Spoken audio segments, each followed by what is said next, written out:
Depremere. Depremere significa puxar para baixo. É depressão.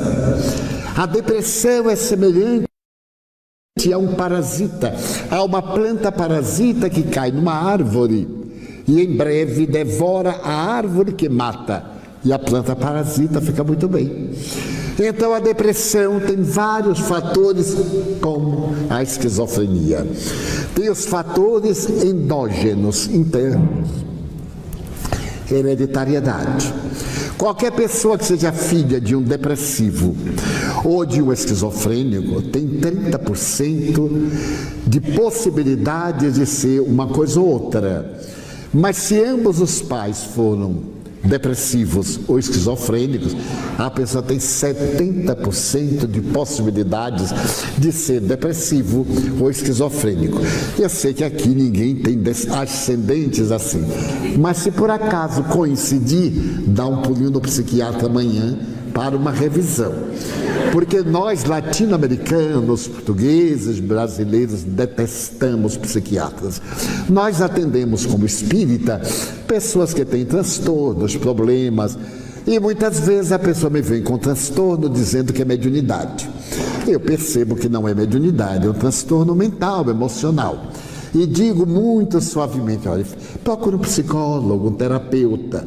Mas, Divaldo, você acha que eu sou maluco? Eu digo, não, mas vai ficar.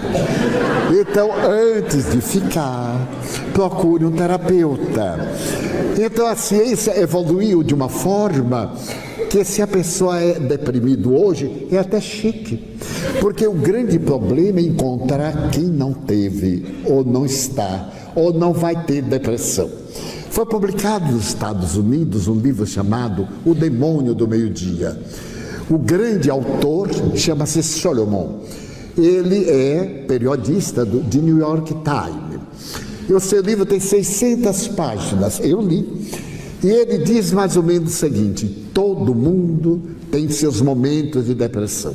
Uma depressão leve, uma depressão mais grave. Então, em 10 pessoas, 3 já foram depressivas, 3 estão depressivas, 3 serão depressivas. E aquele que escapa toma um choque tão grande que fica depressivo também. Então ninguém escapa. A depressão é um fenômeno em que nós excedemos a nossa capacidade emocional de suportar uma crise. Não é uma doença, é um transtorno de natureza emocional. E todos nós passamos por isso. No entanto, nem toda tristeza é depressão. Uma pessoa ingrata comigo, eu fico triste. É um fenômeno emocional, não é um transtorno. Alguém me trai, eu fico triste. Alguém me furta, me rouba, me agride. Qualquer uma coisa, uma expectativa. Então a tristeza é muito saudável. Só tem tristeza quem tem saúde. Porque quem não tem saúde já está acabado mesmo, não tem jeito. E aquele que já tem a depressão também já está dentro da escala. Mas por que tudo isto? Porque a depressão, como a esquizofrenia, podem ser frutos da hereditariedade, das doenças infecto-contagiosas, a AIDS, a tuberculose, a sífilis, ou dos efeitos, das sequelas dessas doenças. Então é uma doutrina interna a causa. Mas também tem as causas externas, exógenas. Por exemplo, efeitos de vida, fenômenos de vida, contrariedades continuadas, uma família desajustada, uma mãe castradora, um pai ébrio, quanto mais, irmãos agressivos, uma sociedade hostil como a nossa, produz-nos um estado de desgaste emocional que nos leva a fugir para dentro. E ao fugir para dentro, nós fazemos a melancolia, a depressão. E invariavelmente procuramos um conforto, a droga.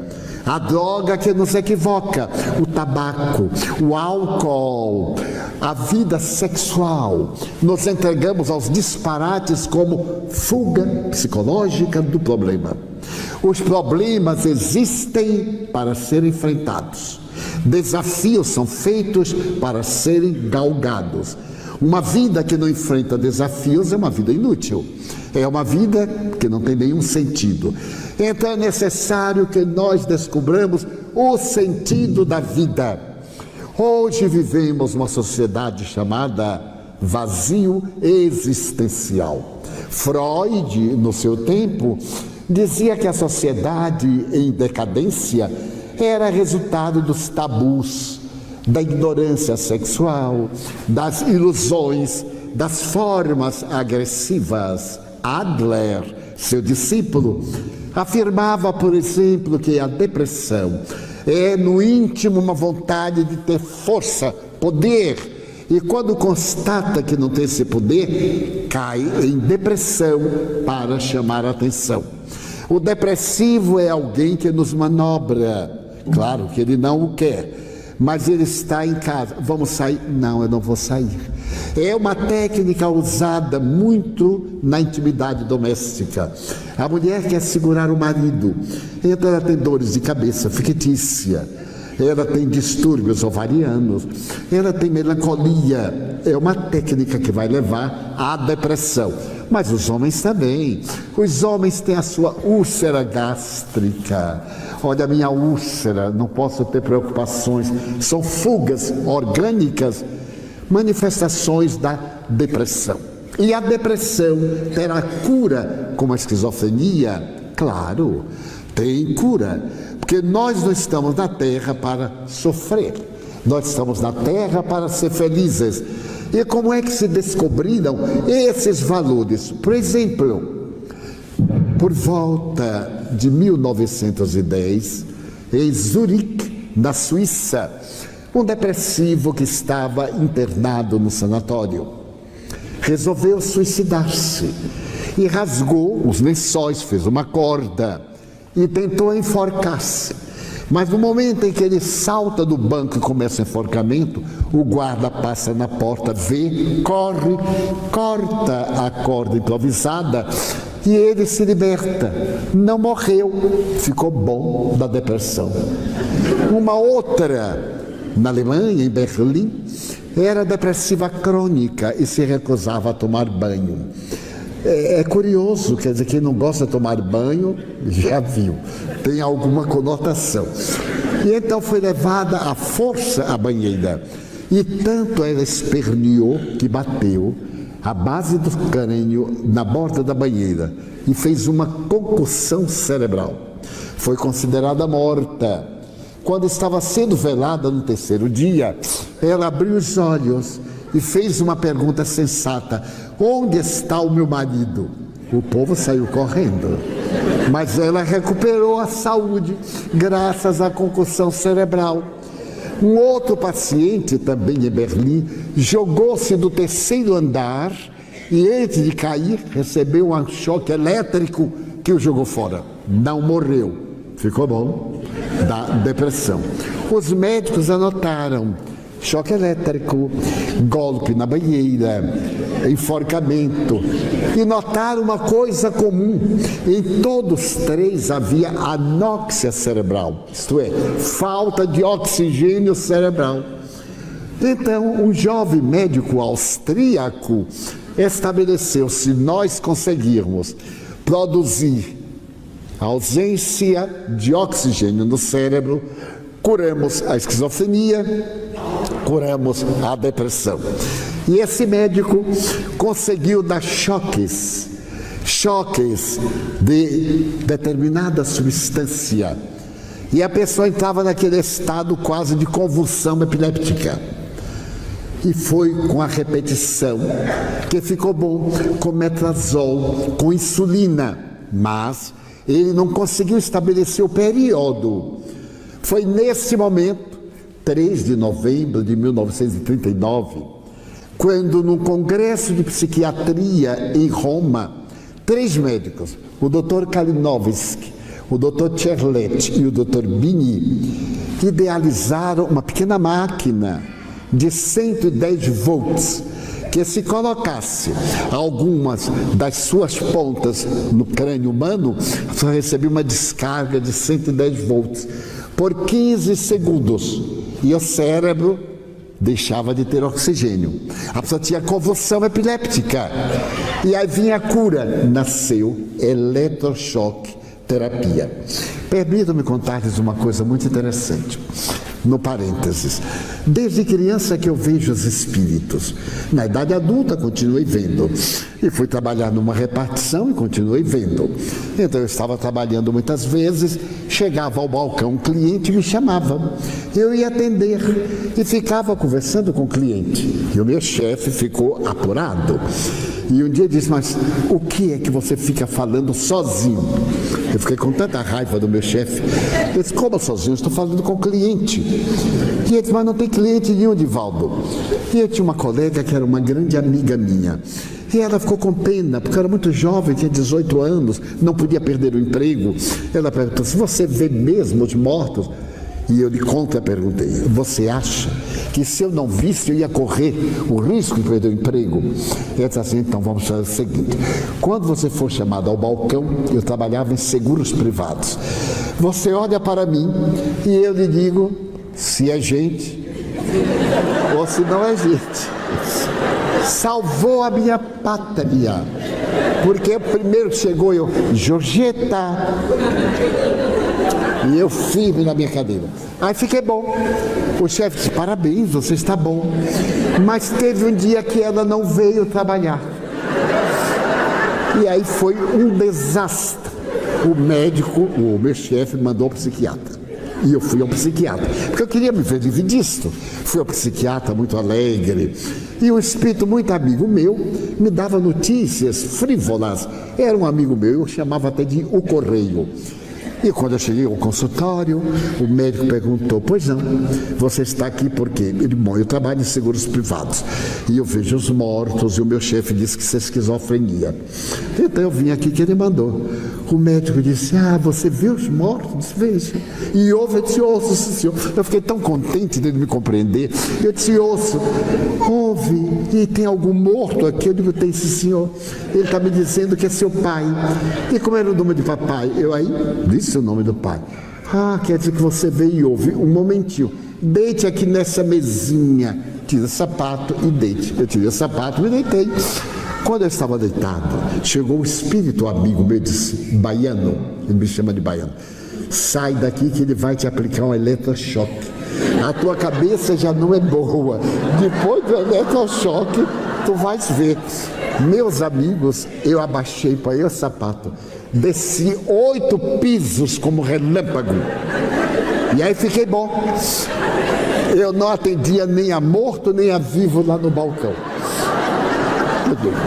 Daí houve o período do eletrochoque, mas o eletrochoque foi dado de maneira irregular e começou a abalar o sistema nervoso central, então foi proibido. Se passou a usar agora outros produtos químicos, porque os neurônios produzem uma substância eletroquímica. E essa substância eletroquímica é essa que nos dá os valores necessários para a nossa conduta. Então, o que faz a substância? Ela forra o neurônio e obriga o neurônio a fazer a comunicação de natureza elétrica, e o produto químico é substituído ao que o organismo fabrica. Porque o maior laboratório químico é o nosso organismo. Ele produz substâncias 100 vezes mais poderosas do que aquelas feitas no laboratório de química. Então a esquizofrenia e a depressão tornaram-se naturalmente valores que podem ser recuperados. E hoje que nós olhamos uma sociedade que perdeu o sentido de viver, uma sociedade que está angustiada, porque nós evoluímos tecnologicamente, porém moralmente, muito pouco. A evolução intelectual e tecnológica é uma grande vertical, e a evolução moral é horizontal. Nós perdemos a família, nós perdemos a ética, perdemos o respeito à criatura humana, Passamos a adotar o bullying como manifestações da nossa própria inferioridade. Deixamos-nos arrastar pelo ego exacerbado. E a vida agora é constituída no que o psicólogo americano e teólogo Dr. Rolf May assevera: personismo, isolacionismo, sexismo e consumismo. Vivemos em função do consumismo, isolamos-nos, temos uma tendência, principalmente agora com a comunicação virtual, a nos isolarmos. Nos apaixonamos por alguém em Singapura e a mulher está ali, coitada, também apaixonada por outro na Indochina. E de vez em quando levanta a cabeça, ri e volta ao namoro pelo telefone. Eu acho lindo, compra-se tudo pelo telefone. Se namora pelo telefone, eu quero ver como é que vai se ter filho pelo telefone. É uma coisa, eu não duvido, daqui a pouco vai ter. Os espíritos me dizem que na próxima vintena de anos, a partir de 2020, vai surgir o útero artificial. A mulher já evoluiu tanto que não necessita da gravidez no seu útero. A gravidez se operará no organismo, na trompa de Falópio, a fecundação. Mas depois será transferida para um útero mecânico e ela irá acarinhar o futuro filho. São conquistas da transição planetária que nós iremos estudar aqui em outubro no Congresso Internacional em Lisboa. Fascinante este mundo novo que vem por aí. Então, coube a uma ciência oferecer a maior contribuição às ciências psicológicas e psiquiátricas, cujo nome é Espiritismo. Espiritismo é uma ciência que estuda a origem, a natureza do destino e as relações que existem entre o mundo corporal e o mundo espiritual. Veio demonstrar que as experiências do Dr. Stanislav Grof em 1955 são absolutamente corretas. O ser não nasce na hora da fecundação, nem morre na hora da desencarnação. O aparelho orgânico tem uma durabilidade. Dentro da grande lei, tudo que nasce morre. Vivemos em um mundo em transformações, tudo se altera a cada dia. Quando nós entramos aqui neste auditório, nós tínhamos um corpo que não temos mais, porque nesse período de mais de uma hora, nós já perdemos 15% das nossas células, e 15% são inteiramente novas. Em cada 7 anos, o nosso organismo é inteiramente novo, menos os neurônios cerebrais. Quem tem 70 anos já teve 10 corpos. Quem tem 92 como eu, já teve 12 corpos. E curioso, ele diz, mas eu não notei. Como não notou? Vá dar uma carreira com 50 anos e dê uma carreira com 15. Eu digo aos meus amigos, se alguém quiser comigo uma carreira, eu vou ganhar. Daqui ao Algarve, eu sou desafiador. Eu sei que eu não vou chegar nem ali na ponta da cidade universitária.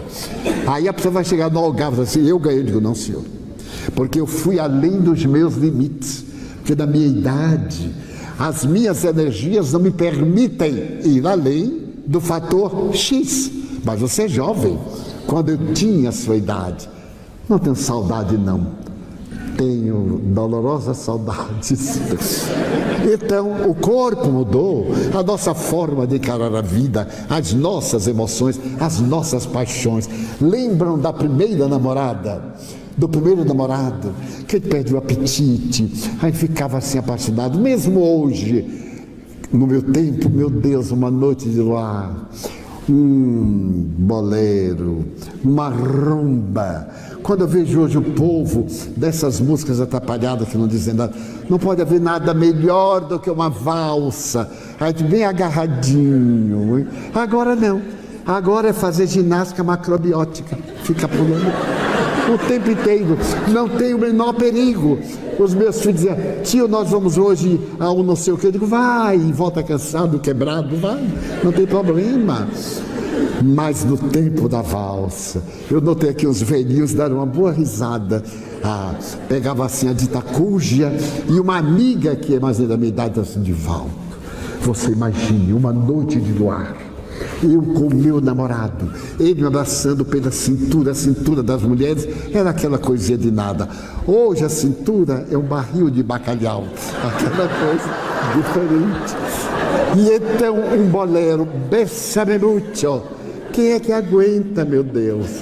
Mas bem, então o Espiritismo vem dizer-nos que há um terceiro fator que se chama obsessão. Capítulo 23 do Livro dos Médiuns de Allan Kardec. A obsessão é a interferência de um espírito, de sentimentos negativos em nossa conduta emocional, porque a morte não destrói a vida. Pelo contrário, nós somos seres imortais. Nós dizemos que estamos reencarnados. O ser vive neste universo grandioso com uma energia pensante. E a culpa é da física quântica, que provou que tudo que nós vemos e tocamos é um engano dos nossos sentidos. Só existe energia. A energia é a matéria resfriada, ou descongelada, ou desagregada. E a matéria é a energia congelada, são os átomos aglutinados.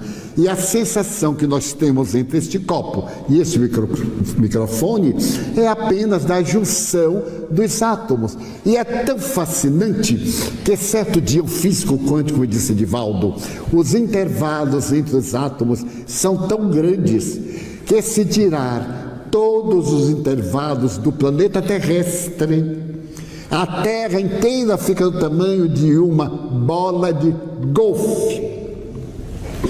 O mais são átomos, porém com o peso que a Terra tem, porque o que pesa são os átomos. Então nós somos energia pensante, e essa energia pensante é indestrutível. Nós evoluímos, e é fácil de entender o pensamento do Dr. Stanislav Grof.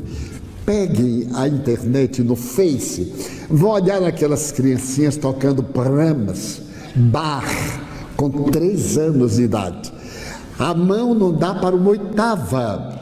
Eu pergunto: quando é que eles aprenderam a melodia? Em que época?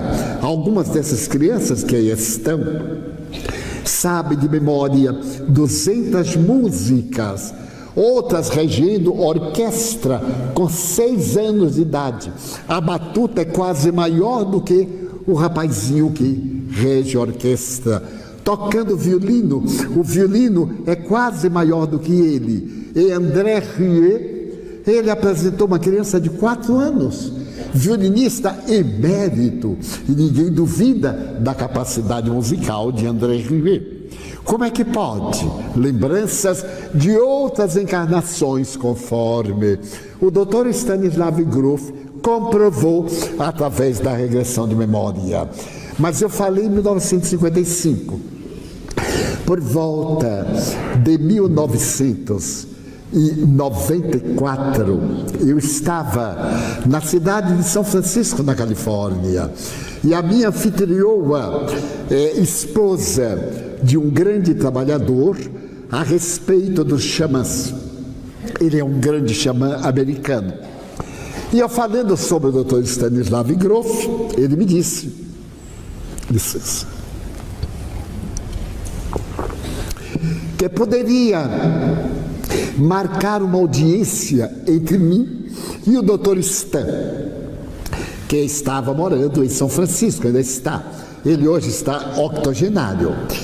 Eu fiquei deslumbrado, porque eu admiro esse cientista há mais de 50 anos.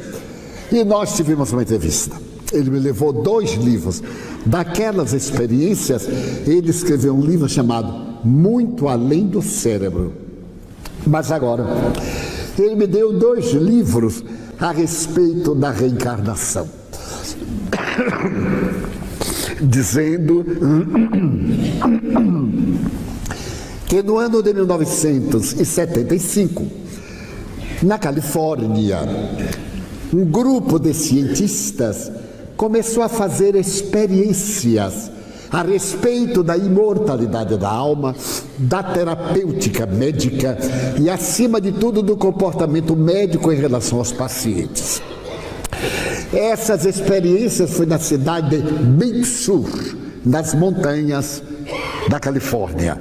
E nessa oportunidade eles constataram homens notáveis como o Dr. Abraham Maslow. Eles constataram em equipe de intelectuais a realidade da vida antes e depois da vida física. Eles conseguiram provar que ninguém morre, o que Allan Kardec já havia provado desde 1857, quando publicou o Livro dos Espíritos e surgiu a ciência espírita, provando que a imortalidade da alma é um fenômeno natural. Nada se perde a natureza, tudo se transforma. É um velho aforisma. Mas agora a evolução do ser, a memória subliminal, essa memória além do cérebro, detectada pelo Dr. Banerjee, Ramendranath Banerjee, e comprovada pela Universidade de Virgínia, através de mais de 2.000 exemplos de crianças que se lembravam de que haviam vivido antes, provando a reencarnação. E então, quando nós deixamos no passado ódios, o caso do paciente que envenenou a esposa e agora era obsidiado por ela, 80 anos depois do crime, ele estava resgatando da outra encarnação, porque nós somos autores do nosso destino. O bem que fazemos nos faz bem, o mal que fazemos nos prejudica. Então vem a moral de Jesus, a lição profunda da moral de Jesus: não faça outrem o que não deseja que outrem lhe faça. Eu tenho muitas ovelhas, algumas não são deste rebanho. Na casa de meu pai há muitas moradas. João, capítulo 10, versículo 12. Em que ele fala da pluralidade dos mundos habitados, das comunicações espirituais, daqueles doentes que eram portadores de falsa epilepsia e entravam em convulsão, e ele dizia: espírito imundo, sai dele, eu te ordeno, e curava. Então, na grande marcha da nossa sociedade, somos vítimas, muitas vezes, de perturbações espirituais, porque nós somos espíritos imperfeitos, de vida anterior e desta vida.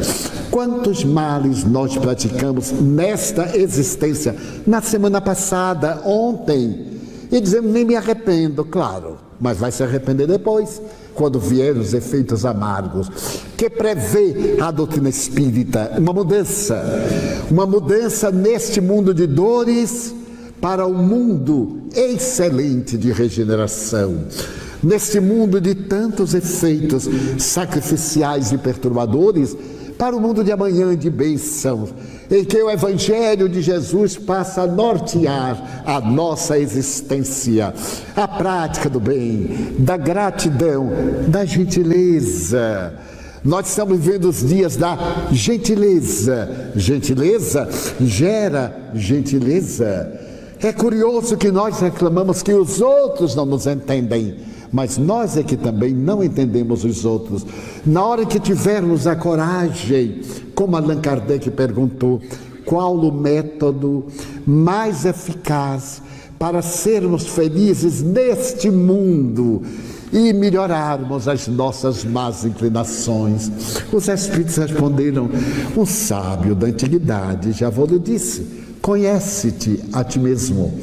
Essa proposta socrática, que está inserta no grande templo da velha Grécia, em um pórtico, Gnótese auton, conhece-te a ti mesmo, no santuário de Delfos, é hoje a ética que a psicologia nos recomenda o autoconhecimento. Não viaje para fora, tenha coragem de viajar para dentro, de perguntar-se quem sou, de onde vim, para onde vou, qual é o objetivo essencial da minha vida. E nós logo dizemos assim: encontrar alguém que me ame. Por que não dizer eu amar as criaturas humanas? O amor é a resposta para todos os enigmas da criatura humana. Será uma bênção que nós amemos e recebamos a resposta. Mas quanto é bom amar, mesmo quando a gente não recebe a resposta. Como é maravilhoso olhar para uma pessoa querida. Tudo nessa pessoa querida é belo, mas também o ideal. Esse amor não há de ser sempre pessoa a pessoa, porque é um amor de libido. É amor também ao ideal, o amor de servir, o amor de cantar, o amor de ajudar, o amor de ser útil, o amor de estender a mão, de sorrir para alguém. Em que ele possa ser útil? Perguntava a Madre Teresa de Calcutá. Em que ele possa ser útil? E ela declama: é necessário amar até doer. Então isso nos dá uma sensação de segurança. Com a minha experiência de 92 anos, eu digo aos queridos amigos que me honram com a sua presença, ao longo da jornada venho aprendendo que o amor é a única solução. Como qualquer pessoa, também tenho tido meus caprichos, tenho tido meus egos, para logo fazer uma recuada e buscar o self, aquilo que sou. Nesta maravilhosa questão ego-self, esta ponte, ao invés de eu ser só espírito ou ser somente matéria, fazer a fusão, ser alguém que vive, que dá beleza, como disse muito bem na obra de Dostoiévski, chamada O Idiota. Há um momento em que um príncipe Mitiga diz: somente a beleza salvará o mundo. Pode haver nada mais belo do que uma noite de luar, nada mais belo do que uma gargalhada de primavera, o olhar inocente de uma criança, a senectude de um ancião, o sorriso de bondade de alguém, perceber que a pessoa é ingênua. Como eu tenho encontrado neste mundo de aparentes maldades pessoas ingênuas, puras, ainda não tocadas pela perversidade, nem pelo vício. Então nós podemos tornar a Terra um planeta de bênçãos. Estamos no momento da transição de um mundo mau, atormentado, para um mundo melhor. Mas isso vai ser possível quando cada um de nós melhorar. Quando eu souber que depois da morte eu vou viver. Faz muitos anos, quando eu era bem jovem, eu tive uma visão psíquica. Viajava no trem, ao lado de um amigo que era meu pai, era meu irmão, era meu tio, era meu avô, e tinha apenas 4 anos mais do que eu, era um homem muito sábio. E de repente, no trem, eu tive um sono e vi uma área enorme, ajardinada, com muitos edifícios, muitas crianças. E eu me aproximei de um senhor que estava lá, e quando ele virou o rosto, era eu. Eu estava com 17 anos quando eu tive a visão. Era eu envelhecido. É a minha cara de hoje, era a cara do homem, só tinha uma diferença. O cabelo dele era branco, o meu não branqueou de jeito nenhum, não sei porquê. Até hoje ele está firme, graças a Deus. Porque hoje ele tem a cor que quer, que gosta. E com a mediunidade, ele me é muito fiel, porque eu me concentro, ele escurece de medo. Então, naquele momento, eu vi o homem, ele me olhou e eu escutei uma voz, ipsis verbis. Isto é o que tu farás da tua existência. Tu serás educador de almas. E eu despertei. Despertei, contei ao meu amigo, e ambos, 2 jovens, eu tinha 17 e ele 21 anos. Construímos um lar de crianças. Depois uma comunidade, por onde já passaram 130 mil crianças, hoje cidadãos do mundo. Neste momento nós atendemos uma média de 5 mil pessoas. As nossas escolas têm 3.550 crianças e jovens. E logo mais, antes de morrer, nós vamos deixar uma universidade. A universidade do amor, em que nós iremos formar caracteres. Não vamos formar fortunas, vamos formar caráter de criaturas humanas. Então eu fico olhando, mas não é possível. Como é que eu posso ter tido essa visão há aproximadamente 75 anos que se passaram? E anunciei-a. Ela está escrita em vários livros de biografias. E aconteceu até agora, eu não morri. Foi uma premonição extraordinária. E então eu descobri que amar ao filho de outrem é tão agradável como amar ao próprio filho, senão é um pouco mais. Eu chegava à porta da Mansão do Caminho e uma criança negra estava na mão da diretora, porque eu morava com meus pais, e esperneava, porque estava sendo comida pelas formigas. Ela havia tirado da lata de lixo. E então eu comecei a catar formigas nas pálpebras, no sexo, no cordão umbilical. E então o meninozinho me olhou, ou eu acho que olhou, era muita emoção. Eu saí correndo e fui a um notário, a um tabelião, e disse-lhe: eu venho aqui registrar um filho. Ele me perguntou: primeiro filho? Eu digo: primeiro filho. O senhor está nervoso? Eu disse: estou, sim, senhor. Como era o nome dele? Eu digo: Jaguaraçu Pereira Franco, em homenagem ao índiozinho que eu via quando era criança e que brincava comigo. No filme, essa cena é muito engraçada. Então, eu disse: Jaguaraçu Pereira Franco. E o nome do pai? Divaldo Pereira Franco. E o nome da mãe? Eu disse: não tem mãe. Ele me olhou e disse: mas como não tem mãe? Eu disse: mas senhor, eu não sei quem é a mãe. Ele disse: então é um fenômeno, porque a mãe não sabe quem é o pai, mas o pai tem que saber. Aí é que eu me dei conta. Eu disse: e agora, quem é que eu boto como mãe dele?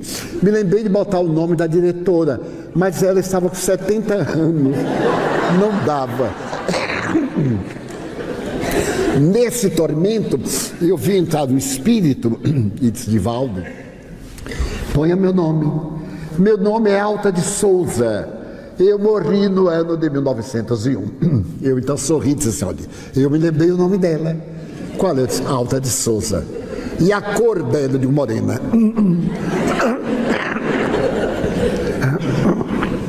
E do menino? Eu disse: ele é negro. Então, ele sorriu, e bem, aí ficou meu filho, biológico. Eu não tinha ideia, sei lá se era pecado, se era crime. Era crime, a Constituição não permite uma coisa dessa, mas eu botei. Daí a pouco me aparece uma menina, também na porta, eu fui registrar. Quando cheguei, o tabelião já me conhecia. Ah, então, veio registrar o teu filho? Vice, senhor, mas tem 7 meses. A mãe é mesmo, mas como é que explica? Eu digo: prematuro. E assim eu fui registrando. Como eu já estava com um número muito grande, eu aí comecei a registrar como filhos de Nilson. Coitado, ele só veio saber depois que era pai de várias crianças. É o amor, isso me deu vida, me deu garra, a certeza da imortalidade da alma. E por que eu contei isso? Porque ele desencarnou há 6 anos. E ontem, em uma reunião mediúnica abençoada, ele veio do além falar conosco, porque ele deixou aqui excelentes amigos, e veio saudar esses amigos da reunião mediúnica. Era o amor. Ele falava com lágrimas nos olhos e me olhava, e eu olhava, porque eu continuo vendo, apesar daquela experiência de eletrochoque que eu não tive. Mas então veio dizer que a maioria dos nossos problemas é causada por nós, e que em muitos casos de depressão orgânica existem perturbações espirituais, e muitas pseudodepressões são obsessões, que o Espiritismo logra atender pela técnica e terapêutica da chamada energia. O Espiritismo, disse Allan Kardec, tem a sua própria mecânica científica, a lei dos fluidos, a lei da energia, a lei da emissão de ondas magnéticas. Hoje, o governo brasileiro reconhece a terapêutica do passe como técnica curativa. Daí o órgão SUS, que é o órgão do governo, recomenda que os médicos também apliquem passes. E quem aplica passes em hospital tem permissão legal e moral. Estamos chegando ao momento em que a imortalidade da alma já não é mais um sonho, uma probabilidade, é uma realidade específica que nos traz uma grande esperança. O tempo urge e gostaria de deixar uma mensagem de alegria e de bênçãos. Stanislav Grof foi pioneiro da ciência. Essa ciência criou a psicologia transpessoal, a quarta força em psicologia. A primeira força é exatamente a psicanálise. A segunda força nós podemos ver no behaviorismo, a doutrina desta comunicação humana. Também a psicologia humanista e agora a quarta força, a psicologia transpessoal, em que nós aceitamos a obsessão, a comunicabilidade dos espíritos, a reencarnação. É uma hora de bênçãos, vamos contribuir para que o mundo seja melhor para nós. Quem veio com ressentimento, tire da mente o ressentimento, que é ferrugem. Toda ferrugem prejudica o mecanismo. Quem guarda mágoa carrega lixo no coração. É o tipo da bobagem infantil. Carl Gustav Jung, o psiquiatra, chama isto estado de infância. A criança que existe em nós. Quantas vezes fulano passou por mim e não falou comigo, ele fica com raiva. Quando não fala comigo, até agradeço a Deus, porque me poupa de falar. Então vamos acabar com esse lixo mental e criar uma psicosfera de amor. Se alguém não nos ama, o problema é dele, mas o nosso problema é amar. Se alguém nos persegue, pior para ele, porque vai ter uma vida inquieta, mas quando nós perseguimos, pior para nós. Aquele que nos odeia é ótimo para nós, porque toda vez que ele nos veja vai ter dor de cabeça. E a gente não. Então abrir o coração à fraternidade. Nunca necessitamos tanto uns dos outros como hoje. Eu viajo muito. Viajo mais de 240 dias todo ano. Apesar de estar adoentado nessa idade juvenil de 3 hérnias de disco, comigo assim, Deus é bom, manda logo em quantidade forte. Que me dificulta, eu digo para eles de manhã, hoje não me perturbem, hoje eu tenho conferência. Não interrompi uma atividade. Eu digo, mas Divaldo, não dói? Eu digo, dói. E você fala? Falo, é.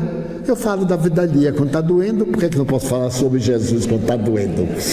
Então vamos transformar a nossa vida em um reino de alegria. Nós somos felizes, temos tesouros inalienáveis, tesouros valiosíssimos.